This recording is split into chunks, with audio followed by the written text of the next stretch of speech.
Why he lets himself get trapped in that corner, I'll never know. He does not pile up points, and Teddy does.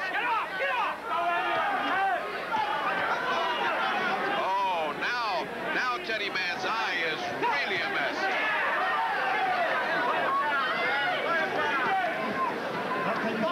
Teddy Mann's eye is really a horror right now. He's blinking, his blood gets into the eye. I don't think you can see out of that right eye. Oh, he's blinking an awful lot. He can't. Robby's picking at it with a nice left jab. Epps looking more confident. Well, as he sees his opponent blinking and knows he can't see, he can launch any kind of attack if he circles to that side. No question, Teddy having a tough time. And it will be major repair work in the corner of Teddy Mann between rounds.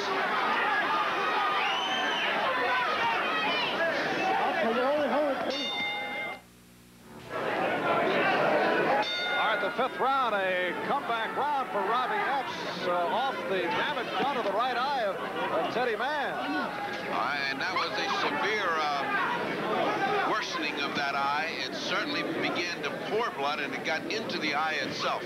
I gave that round to Robby.Epps. It's now 2 for Epps, 3 for Mann, none even. And off the eye problem of Teddy Mann, I would think he has to step up his role here in this sixth round. He could be in big trouble. I don't know how he could put it into more than he's already put in, because he was at full speed ahead before.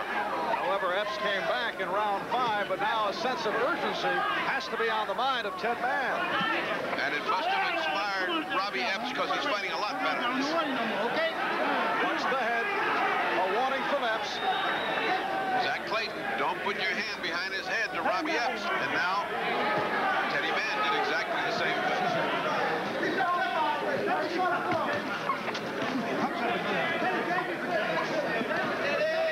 Epps has not been able to land crisply. That time stumbled. Off balance as he was pushed by the shorter and stockier Teddy Mann. Referee controlling the fight very nicely. Zach Clayton walking around a lot, has just warned the corner for coaching. Oh, shut up, don't be hollering. Hard to do when you're in the corner. Zach taking complete control. 2 good hooks by Teddy Mann, or 3 good hooks by Teddy Mann. And now it comes back. Robby with a combination, the left hand and the right. Oh, right hand by Mann. Mann measuring Robby.Epps. He knows he's in trouble with that eye. Teddy Mann, 26 years old, from Point Pleasant, New Jersey. Record of 26-8, 15 by knockouts. He's won his last 4.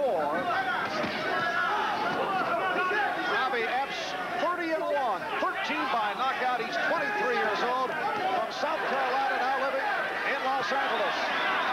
And has been a target most of the way, although it has been a close bout, has been a target for that right hand of Teddy Mann. Teddy much busier than Robby.Epps this round. Almost as if he knows he needs every one of these rounds, because he could be stopped at any moment. Right now, as that eye stands, in my opinion, he can go on with it. If it gets much larger and if it impedes his vision much more, they're going to have to make a tough decision as to whether to stop this. And we are now final seconds, 6th round. For people like us, we're by Stick, the deodorant that works overtime.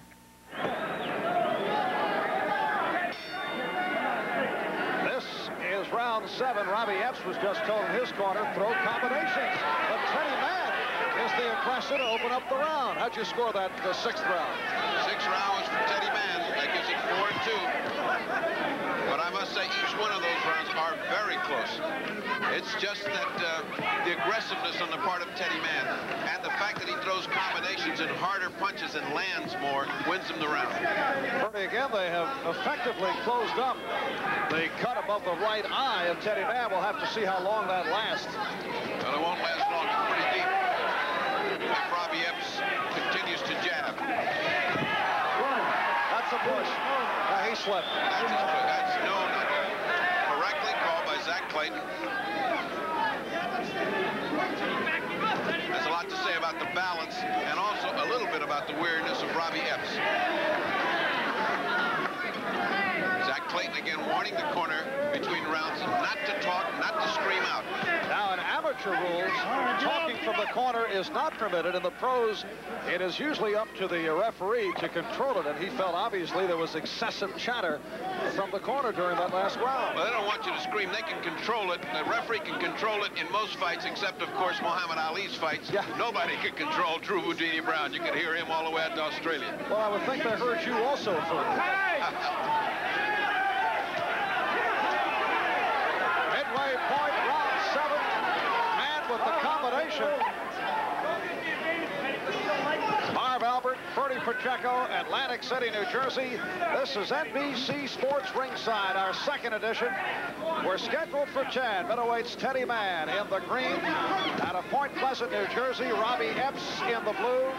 Out of South Carolina, now living in Los Angeles. Epps at 6'2" with the 4-inch height advantage on Mann, but Mann has carried the fight. He has been the aggressor. It's just the start of a big day of boxing here on NBC. Heavyweights Michael Dynamite Dukes against Franco Thomas coming up later on. And much action tomorrow. All right, get back out, Teddy. Back out. Come on, both of you. Aaron Pryor defending his junior welterweight championship against Miguel Montilla. We'll see Ronaldo Snipes and Scott Frank in what should be a heavyweight slugfest.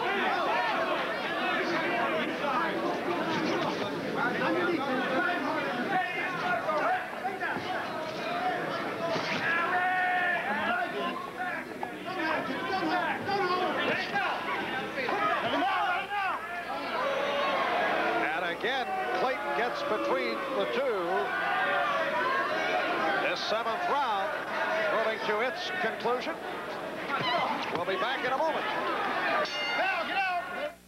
This is your chance. And this is round 8. Let's go into the corner of Robby.Epps as he takes a pounding along the ropes. This is what took place between rounds. Take it easy. Come on. Another. Now, Robby, you're trying too hard. You're reaching. Get there before you start trying to punch. And get your feet under you and get your rhythm. Come on, get your rhythm. You're on your heels. You're not on the ball of your feet. You're on the ball of your feet. On your heels, you're reaching too much. Robby.Epps has totally has not been able to land crisply. Can't seem to connect consistently on Ted Mann. And he's right. He has been very tentative. He's been very slow. You can see those punches coming. And Teddy, who's smaller and quicker, is able to effectively counter sometimes, outspeed him and go in first. It's that old dicta of the corner, you first. And let me say that Teddy Mann opened that round with a beautiful combination, driving him into the ropes. I have it now, Mann, 4, 3, and 0. Pretty even fight, but the quality of the fight, you'd have to say, really, is going to Teddy Mann. You gave the 7th round to Epps. Yes, Epps fought much better toward the last minute of that round. He fought much better.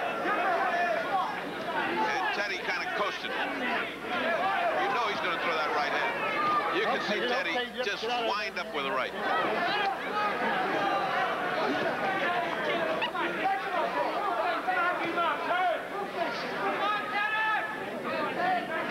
That's an interesting move, and Epps got caught. Can you explain that one? He's not in balance. He doesn't have balance, and he's tired. That's twice he's hit the canvas from imbalance. That time he just sort of sagged a little bit. Here's Mann to the body with the right hand. Look at that right hand that Epps is looking at. You can see it. You can see it from the boardwalk. You can see who's going to throw that. I'm wondering how he beat Dwight Davidson fighting like this. I'll take it. Now. Similar style when you look at Dwight Davidson, who's also very tall, gangly. And in action. Yes. If you remember our fight from Birmingham, England a few weeks ago. Saw Tony Simpson because Davidson showed up but did not throw many punches. Well, this is not exactly the same, but it's sort of physically the same. A very tall man fighting fighting a very determined, shorter guy who is outspeeding him and outgutting him right now.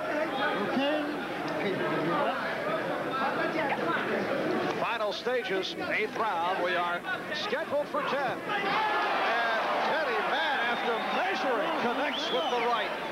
No one in this place didn't know he was going to throw that right hand, and yet he hit it.